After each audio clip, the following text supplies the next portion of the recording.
Okay, we're going to do Siman Pei Aleph tonight. I was thinking about doing Pei Aleph Pei Beis together because they kind of are on the same topic, but it looked like it was too long, so we're just going to do them one at a time.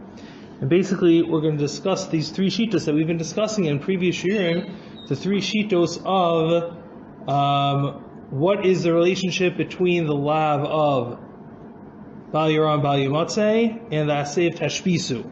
Is it a lav Hanitik Ba'aseh? Is it not Hanitik Ba'aseh? And we saw three opinions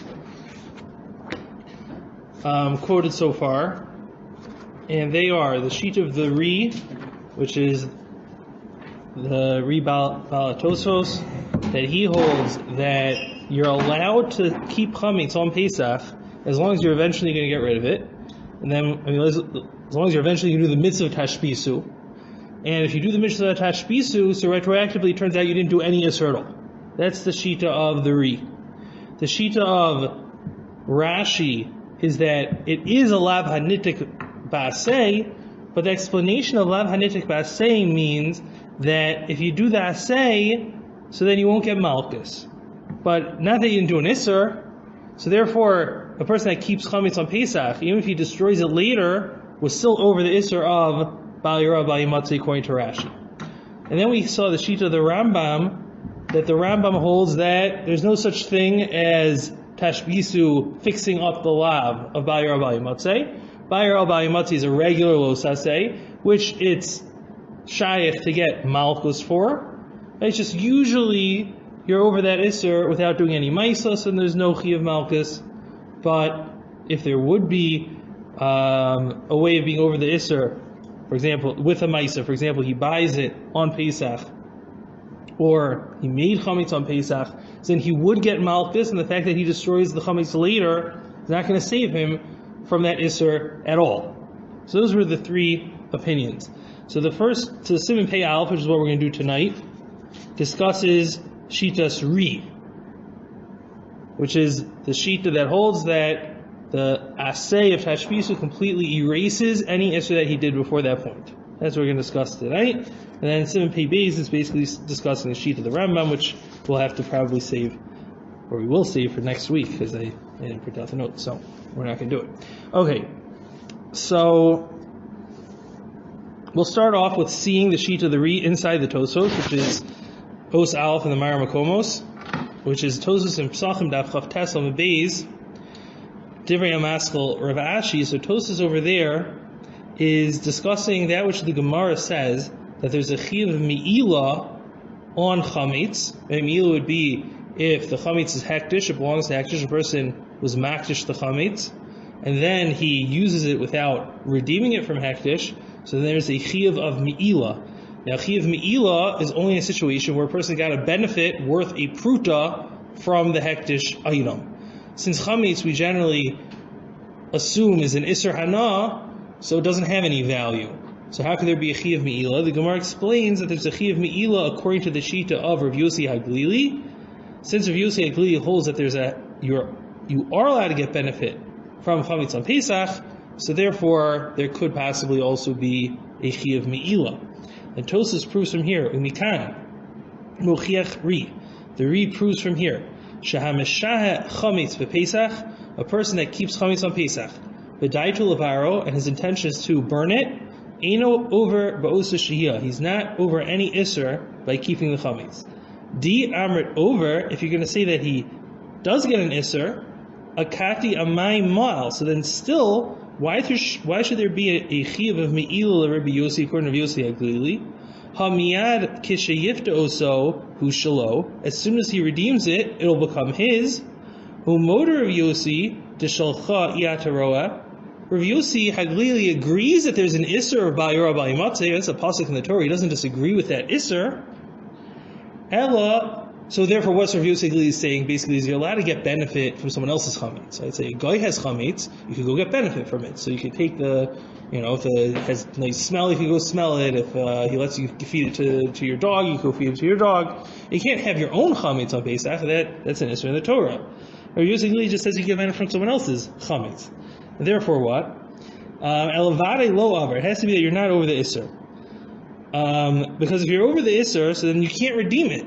you're not allowed to redeem chametz on Pesach, because as soon as you redeem it, becomes yours. So in which case, chametz, which belongs to hektish on Pesach, still has no value. Even though you can get benefit from it, but there's no value to it, because hektish can't sell it to anybody. It can't be redeemed from the hektish.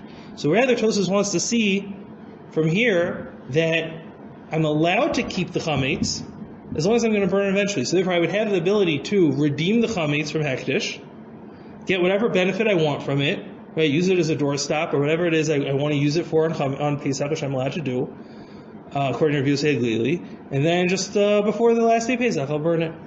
And that way it won't be over any Yisurim. So that in that way you could see a value to the hektish.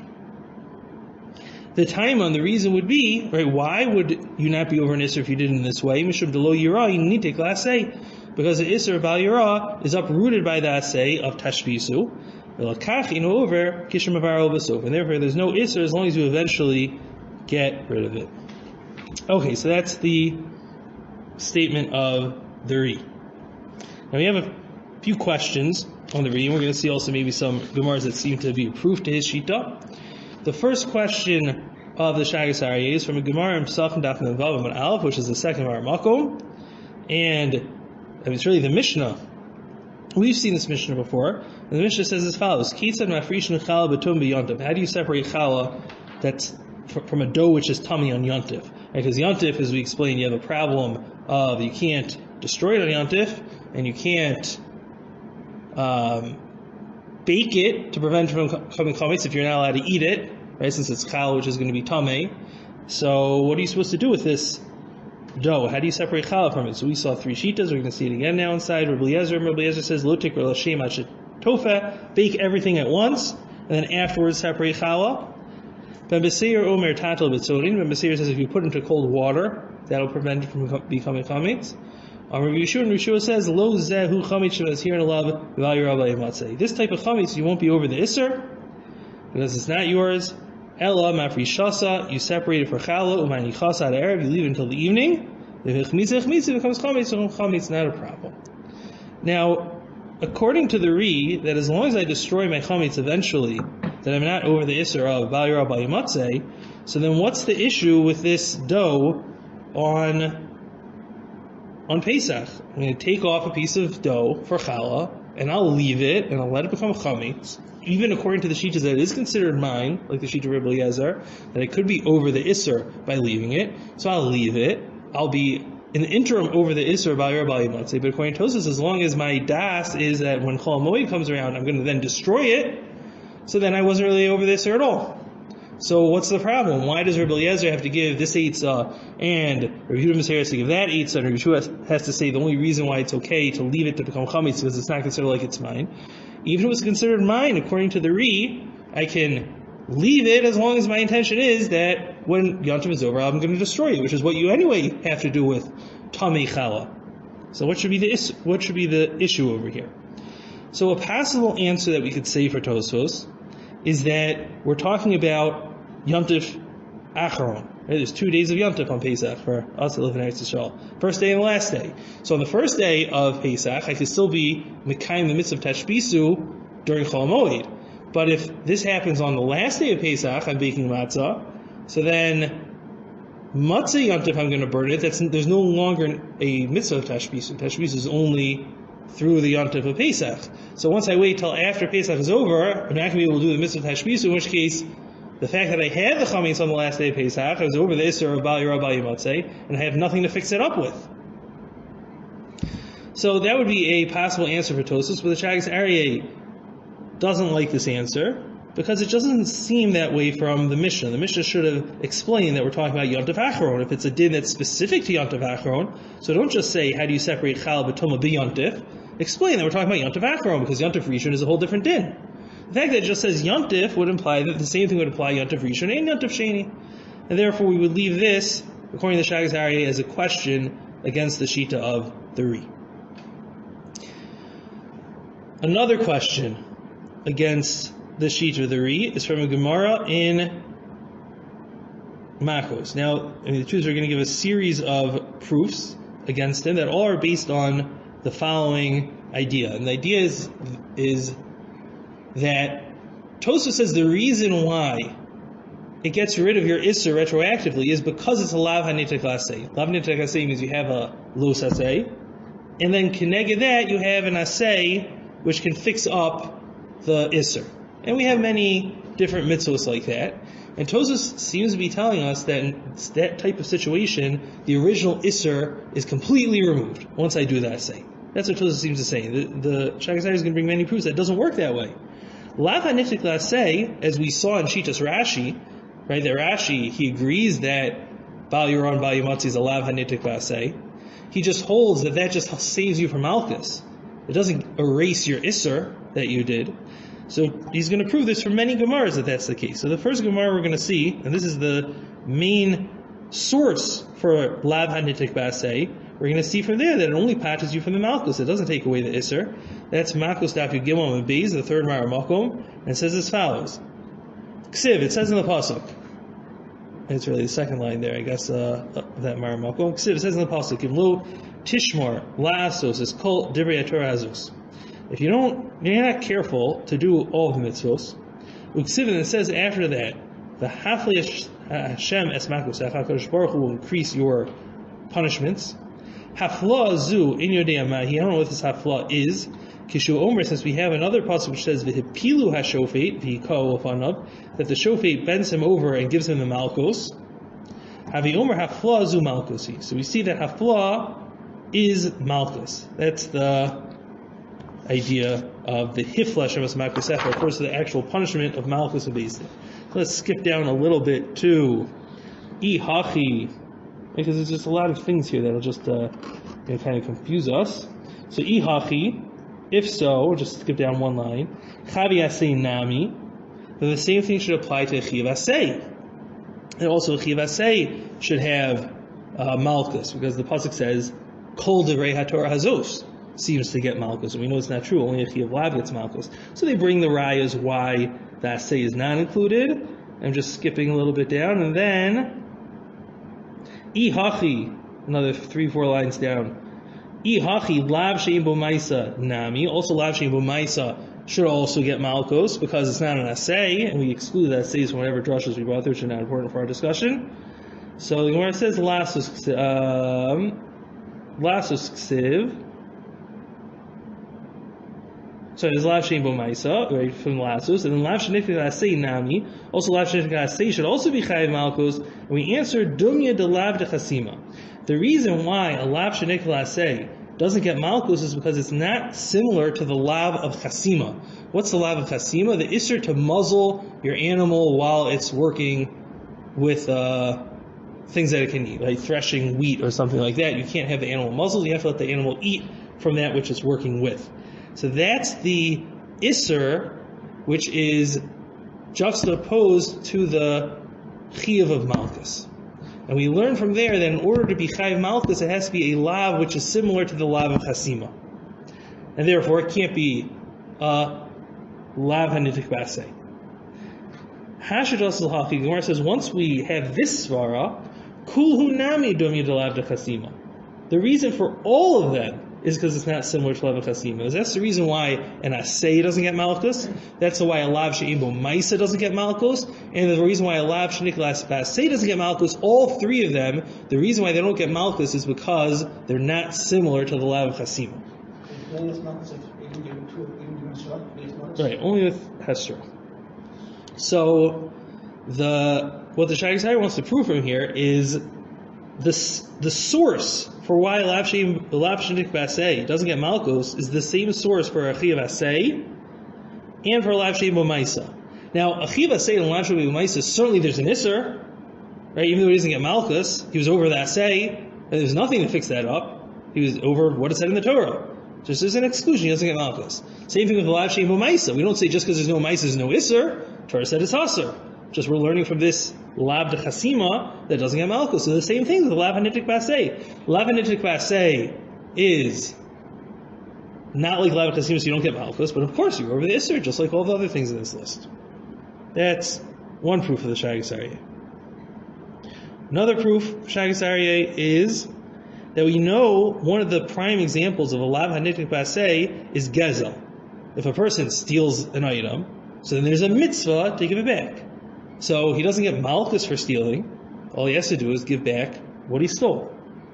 And according to what the Ri says, in his Svar of Lav Hanitik Basei, it would then stand to reason if a person would steal something and then later give it back, he wouldn't have been over any Isser. Right? Because the Ri understood that Lav Hanitik Basei means that it completely erases your Isser. But we know by Gezel it's not true from three sources. So two of them we're going to quote inside, and one is just a general concept that's mentioned in a few places. One is about Gemara Bava Kama Daf Samach Vav Beis, which is the fourth Mar Makom. It says here, Rav Huna Amar, it's at the end of the line, Rav Huna Amar Gedisha B'Se'orim D'Yisrael Havu. There's a story that there were stacks of barley that belonged to Jews. Davi Mitri Plishtivahu, and the Plishtim would hide in them and use that as a place to attack the Jewish people. And therefore, David HaMelech had a question. Are you allowed to save yourself with someone else's money? Sholchale, and he said back to him, also, you're not allowed to, in general. But you're a king. The king's allowed to do whatever he wants. So therefore, you could take the stacks of barley. Now, the discussion of Lahatul Chaviro, we're talking about the person's going to pay it back. He's going to take the barley or destroy these piles of barley, but he's going to pay back. He's interested in paying back. Nevertheless, Chazal say that you're not allowed to do that. So you see, you're not allowed to steal with intention of paying back. That's one source. Another source from the Gemara Bava Metzia, Samach Aleph of Beis, where it says, look at the Tanya, there's a brisa, Lo Tignov, Amanas Lameka. You're not allowed to steal with the intention of bothering the person. In other words, you don't want to keep the item. You're just bothering him. So you take it from him, and you hide it from him for a few minutes or days or however long it takes to get on his nerves, and then you'll give it back. Lo Tignov Amanas L'Shaim Tashlim B'Kefil. You can't steal with intention of paying kefil. That is a nice way of giving someone tzedakah without making him feel bad. You just steal something of his, and then you pay him twice as much back. That you're not allowed to do. You're not allowed to do that, even if your intention is for his benefit. So we see also clearly from here that you're not allowed to steal, even though your intention is to pay it back. And then furthermore, we know there's a general concept, and this is found in Shas in different places, but I didn't bring a specific quote for it. The idea of Shol Shalom Midas Gazel. If you borrow something without permission, you're gazeling. According to Tosfos, why is that true? I'm borrowing it means I'm planning on giving back. So I shouldn't need his permission because I'm not going to be over any Isser. If you give something back that you stole, you're not over an Isser, according to Tosfos. At least it should seem. So you have to say that Tosfos agrees with this idea in general, that a Lav Hanitik Basei doesn't get completely erased by doing the assay. You still have the Isser, as we saw clearly by the cases of Gezel, as we saw clearly from the Gemara Makos. Tosfos is not going to be making a mistake and saying differently than those Gemaras. It must be that Tosfos holds that there's a chiluk between different types of Yisurim. Bal Yirah, Bal Yamotzei really has two types of leniencies attached to it. Not only is it a Lav Hanitik Basei, it's also Lav Shein Bo Maisa. You also don't do anything if you're over this, sir. It happens by itself. You just didn't get rid of your chametz that you had from before Pesach. Come into Pesach with chametz, you didn't do anything. Plus, it's something that you could fix up. If you put the two of those together, maybe only in that case, Tosfos says that it completely erases the Isser completely. And therefore, if we would say that, if a person would make a dough of chametz on Pesach, where he did a maisa, or he bought chametz on Pesach, where he did a maisa, so maybe in that situation, Tosfos would agree that the assay doesn't fix it up, which would be similar to what the Rambam says. And the Rambam says you get malchus.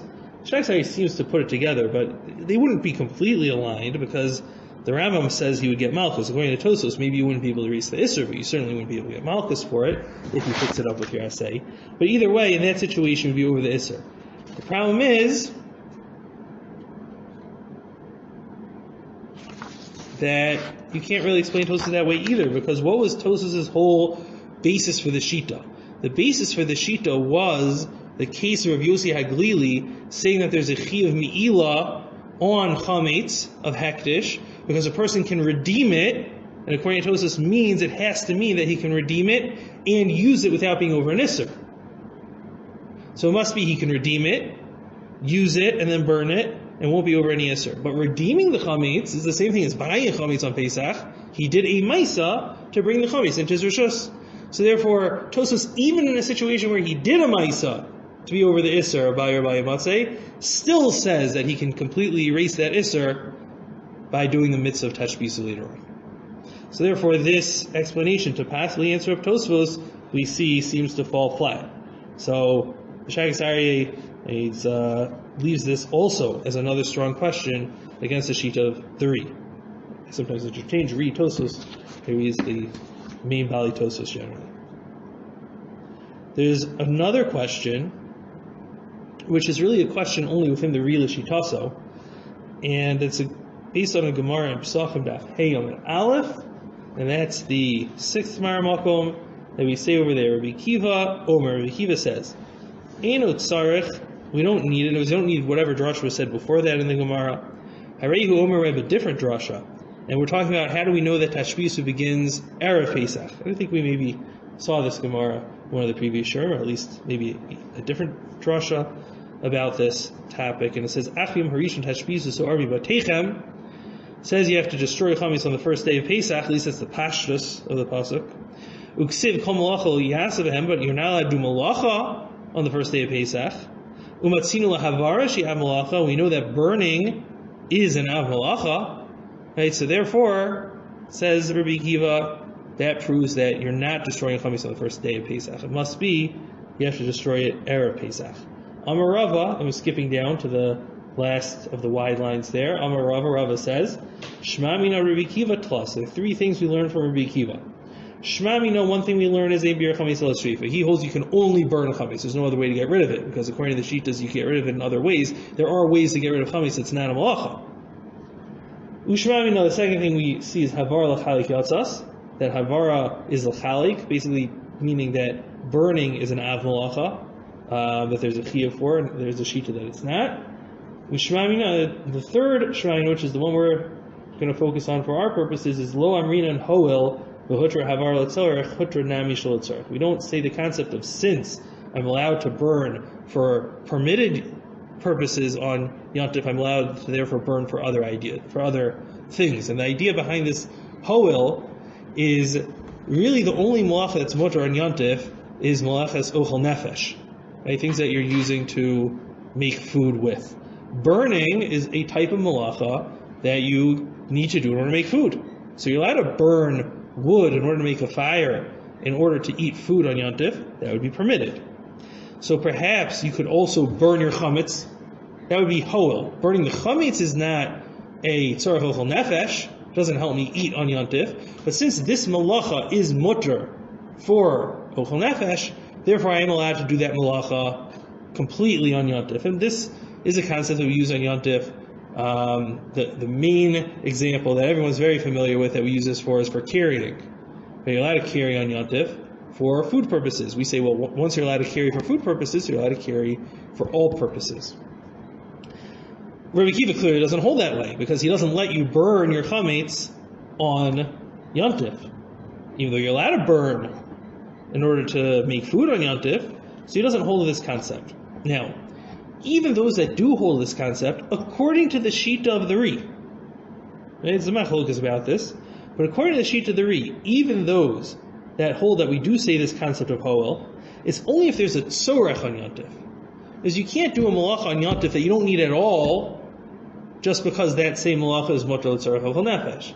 So therefore, we wouldn't allow you to carry something you don't need on Yontif, just because you're allowed to carry l'tzorech ochel nefesh. You'd be allowed to carry things that you need on Yontif.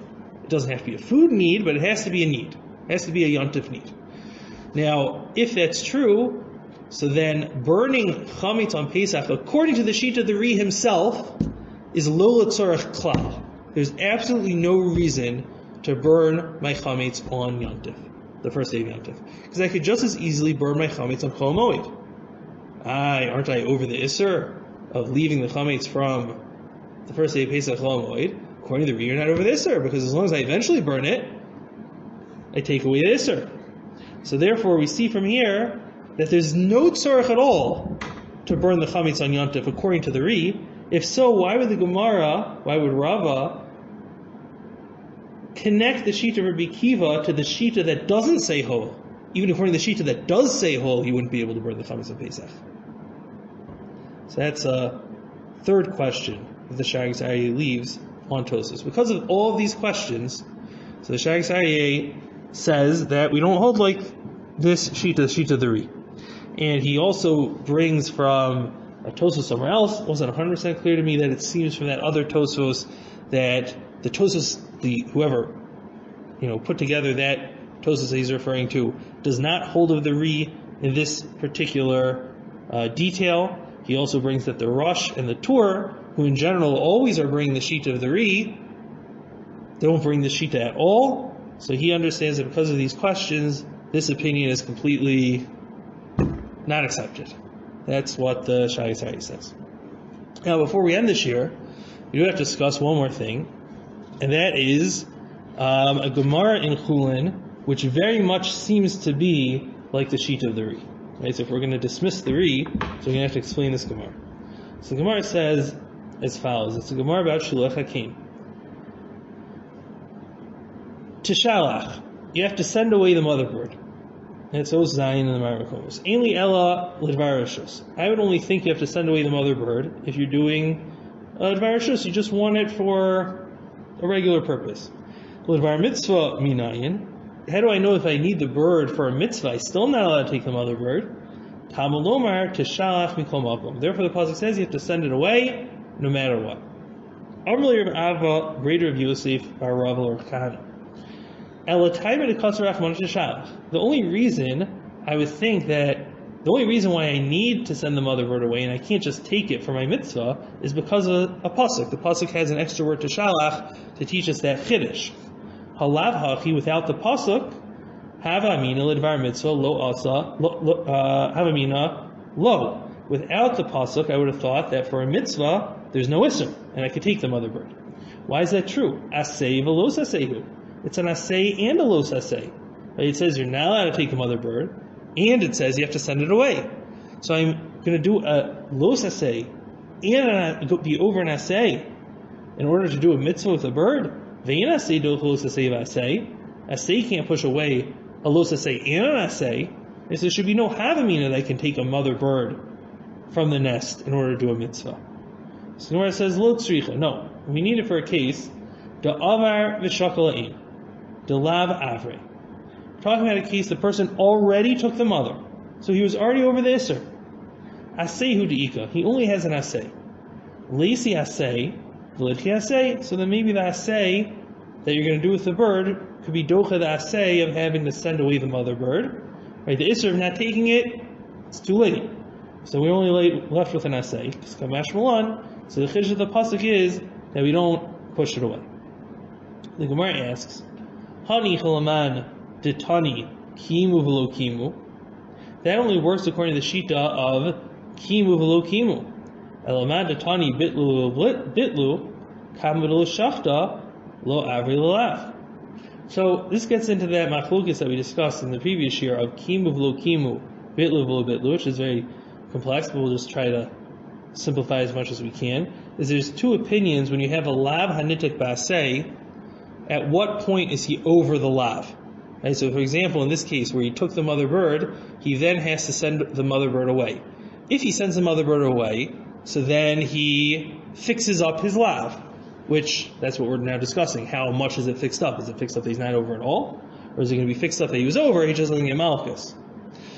So at what point do we say, though, that he is over the lav? So there's a sheet of kimu v'lo kimu, which means he has the option of fulfilling the mitzvah or not fulfilling the mitzvah. In other words, the Edom will bring him to Beis Din, and the Beis Din will tell him, you have a choice. You can send away the mother bird, and then you will have done the asay, which will fix up your los asay. Or if you don't do it, we'll give you malchus right now. Right? You could fulfill it and get out of the malchus. Otherwise, we'll give you malchus now. So, according to that shita, it seems that he was already over the lav from the time that he took it. There's also another shita of bitlu v'lo bitlu. Bitlu v'lo bitlu means that we can never tell him, do the mitzvah now, and if you don't do the mitzvah, we'll give you malchus, because he could say, I'll do the mitzvah later. I don't have to do the mitzvah right now. And therefore, we will never give him malchus until he himself creates a situation where he cannot fulfill the assay anymore. The example would be in this situation where he shechs the bird. If he shechs the bird, he's not going to be able to send it away anymore. So when he shechs it, then he can get malchus. So the shechting is also really part of the los assay. So he wasn't even really over the los assay. So if he's taking this bird in order to shecht for a mitzvah, where he's going to go on to explain, is talking about using the bird for the taharas hamitzora, where you shecht one of the birds. So you want to use this bird for that purpose, and you want to shecht it. So you want to use it for a mitzvah. But when you shecht it, you're really going to be over also the lav of taking the bird in the first place. Because that lav really only kicks in at the time of the shechita. So according to that shita, it's always pushing away on assay and los assay. We shouldn't need a pasuk for it. Visu, and another question is that Rabbi Yehuda Amar Shaleach mi Karamash, according to Yehuda, that sending away the mother bird is something you have to do before you take it. It's not a lav hanitik basay. It's not don't take the mother bird, but if you take it, then do the mitzvah. It's do the mitzvah sending away the mother bird. If you took it, so then you didn't do the mitzvah, and you were over the lav. There's no way to fix it up anymore. That's the shita of Rabbi Yehuda. So according to him, Afil asay nami lakas, and there's nothing after he takes it. He was already over that asay and los assay, and he might as well just use it for the taharas hamitzora at this point, because he's not being docha anything by shechting it. Ella Amar Rav Ashi, so rather Rav Ashi says, Kigon, we're talking about a case, Shenatla al manas l'shaleach. He took it in order to send it away. The lav laka, there's no lav. Asay hudika, there's only an asay. Velisi asay, velidchi asay. And the asay could push away the other asay. So what we see, at least what it sounds like, is this line, which is the maskan of the Gemara of Rav Ashi, is that if I take the bird, and my intention is that I'm eventually going to send it away, so then I was never over the isser of taking the bird in the first place. That's what it sounds like from Rashi. And that works with Shitas Ri, which is if I burn my chametz, and my intention is to burn the chametz when I'm keeping it, so that I was never over the isser of Bayur Abayi Matzeh. So this Gemara seems to support the understanding of the Ri. However, the Shagasari points out you cannot explain the Gemara this way. Why not? One reason is because the Gemara is also coming to explain the Shita of Rabbi Yehuda, right? Because we asked two questions. One was according to the Shita of Bitlu V'lo Bitlu, and one was according to the Shita of Rabbi Yehuda. So Rabbi Yehuda holds it's not a lav hanitik basay. He holds it's a regular lav. So then how could the Gemara then explain, no, since it's a lav hanitik basay, if you have intention to that say, it turns out you were never over the lav. Rabbi Yehuda certainly doesn't hold that way. Rabbi Yehuda holds that if you're over the lav, there's no assay when it comes to shilach hakim. Once you take the bird, finish, you're over the isser. So you can't explain that the answer of the Gemara works with the concept of lav hanitik basay, because we're coming to answer the Shita of Rabbi Yehuda doesn't hold us a lav hanitik basay. Another issue is that even according to the Ri, the only time that you are not over the isser is if in fact you burn the chametz. Right? You keep the chametz with the intention of burning it, and you eventually burn it, so then that retroactively will get rid of all of your isurim. And what are we saying in our Gemara? We're talking about a person that he took the bird, and now we want to let him shecht it to be used for the mitzvah korban. So that's not gonna erase his los asay. So therefore, you can't explain this Gemara at all according to the Ri. How do you explain the Gemara? Shagasari didn't really. He seems to leave it off. I think maybe he did just because it's obvious. I think the way to explain it is as follows. That sending away the mother bird includes taking it to a certain extent. I mean, it depends how you're going to send it away. But if I'm going to take the bird here and move it over there, and that's how I'm going to send away the mother bird. So we're not going to say, well, when you picked it up off the nest, you were over the isser. And then when you threw it, so it should fly away, then you did the mitzvah and you fixed up the isser. We wouldn't view it that way. It's all part of you doing the mitzvah. You didn't do any isser if you do it in that way. So therefore we're talking about a case, that's what the Gemara is answering. We're talking about a case that if he took the bird in order to throw it away, and then once it was in his hands he said, no, I'm not throwing it away. So he wasn't over the lav of taking the mother bird, because when he did that act, he was doing that act as an act of a mitzvah, not as an act of an isser. Now, until he throws it away, he didn't do the mitzvah, but he's in the middle of the mitzvah. So now he wants to say, I'm going to stop doing the mitzvah and I'm going to use it for, change my mind, I want to use it for the bird for the mitzvah. Not talking about Shabbos Yantif. It's talking about regular weekday, using it for a carbon mitzvah. So therefore, the only thing that's the lashon over here, since he took it with the intention of sending it away, the lav leka, there's no lav, because he already picked it up, and the picking it up wasn't an isser when he did it. Asehu deika, he just has that say. He should continue with throwing it off, sending it off. And therefore, we have this havamina that maybe the mitzvah of mitzvah could be docha that asay. Right? But this Gemara at this point is not talking about where he's over any isser, and therefore cannot be used to explain what would be a situation a person was over an isser and then wanted to fix it up with doing a mitzvah. Okay, so we explained the Gemara in Kulin. One more point in the Shagged is now to explain the original Gemara that we started off with. The whole proof of the Ri, which the Shagged completely discarded from halacha. He holds the Ri is not the correct explanation. But the Ri was explaining Gemara. The Gemara was saying that there's a chi of mi'ilah for chametz of hektish. And the Ri said, how could there possibly be a chi of mi'ilah? What is the value of the chametz of hektish? The value is only that which it could get from someone that's willing to redeem it. No one on Pesach will be willing to redeem it because they're not allowed to redeem it because there's an isser to have the chametz after you redeem it. So Tosfos had his shita, which is, well, I'm allowed to get it, and then later I can destroy it. The Shagged is saying it's not true. I can't have chametz and then later destroy it. I'm not allowed to do that. So how could there be mi'ilah? We have to now answer up what forced Tosfos to make the shita in the first place. So he has two possibilities he says are not the answer. The first possibility he says is not the answer is don't explain that it's talking about a case of a taroves chametz or chametz nuksha. Right? Types of chametz, a mixture of chametz, or chametz that isn't fully edible. In those situations, there's no isser of bal yira and bal yamatzeh, according to some opinions.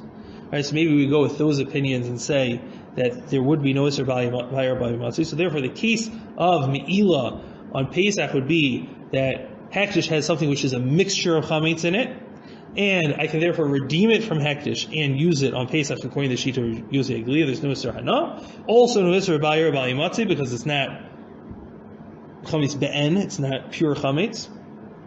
He says he can't explain that way because although there is no isser d'oraisa bal yira bal yamatzeh, Chazal did make an isser d'rabbanan. Right? So chametz nuksha and chametz that's in a mixture, you're not allowed to have it on Pesach at all. It's not d'oraisa, but it's d'rabbanan. So since you can't have it, so therefore it still has no value to hektish because no one can redeem it because it's d'rabbanan, right? It doesn't matter whether it's isser d'oraisa or d'rabbanan. Either way, the person's not allowed to do it. Similarly, he says, don't explain that according to the shitas that you're not over the isser bal yira bal yamatzeh if it's not in your house, so you could redeem it outside of your house. Don't bring it into your house. Get whatever benefit you want to get from it until you destroy it. And you won't be over the isser of bal yira bal yamatzeh because it's not in your house. Again, same idea over here. The Shagged says that's good for d'oraisa. But everyone agrees that d'rabbanan, there's a isser to have the chametz even if it's not in your house. So therefore, again, bottom line is no one's going to be allowed to redeem it, even if it's not in their house. So how could we maybe explain it? The Shagged explains he could redeem it in small increments less than a kazayas. In a situation where less than a kazayas of whatever it is would be worth more than a pruta, you can redeem hektish that's worth a pruta. There's mi'ilah on hektish which is worth a pruta, but it doesn't mean that it has to be the size of a kazayas. I'm allowed to have chametz less than a kazayas on Pesach. And there's no isser of chatzi shir. Right? We know in general when it comes to the measurements that the Torah gives, there's a concept of chatzi shir aser midaraisa. Right? So let's say a person's not allowed to eat a kazayas of nevela. He's also not allowed to eat a half kazayas of nevela. He's not chayav malchus for eating half a kazayas, but it's an isser d'oraisa to eat half a kazayas.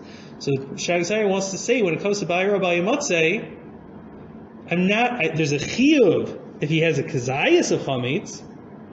Half a kazayas is mutter, no isser at all. What's the difference? So first let's explain that there has to be a difference. And then he explains from the Mishnah and Beis, which we already saw before. I didn't break down because we just need this one line that Bishamai says Sa'or b'kazayis v'chametz b'koseves.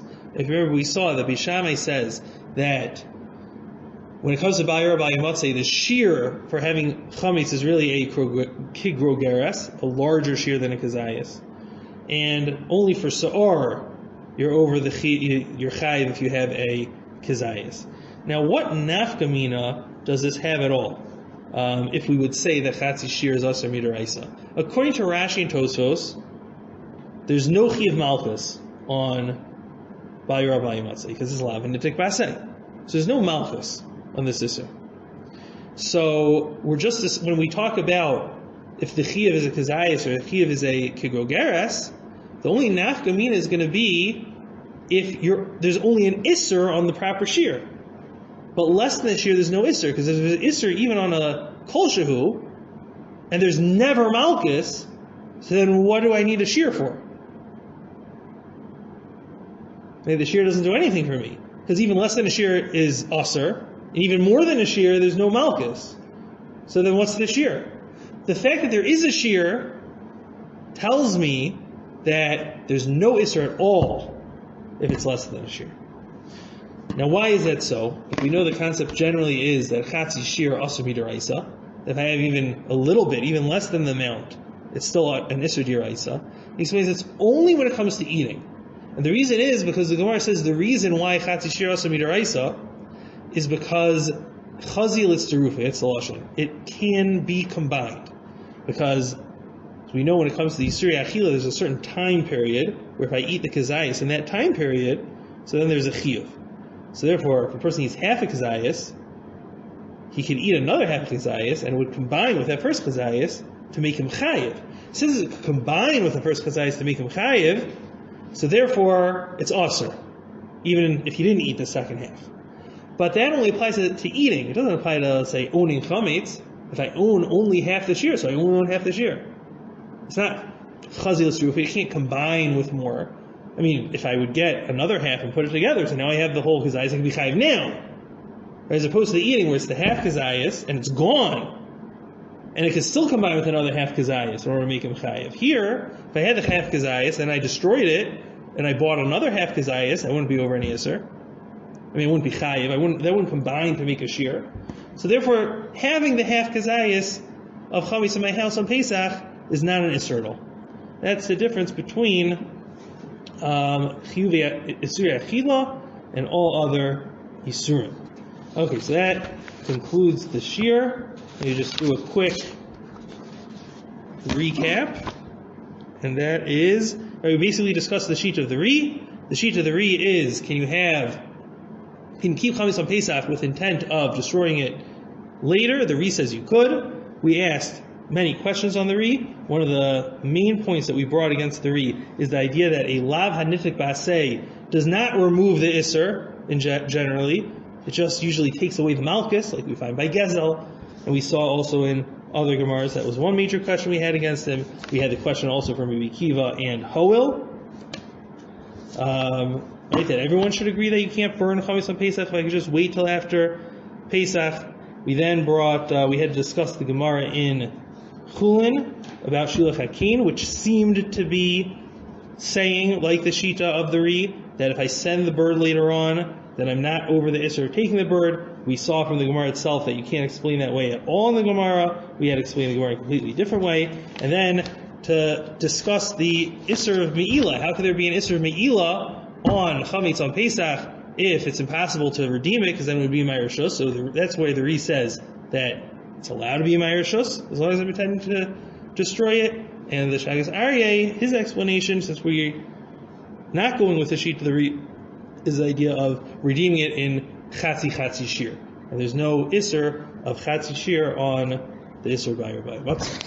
Okay, have a good night.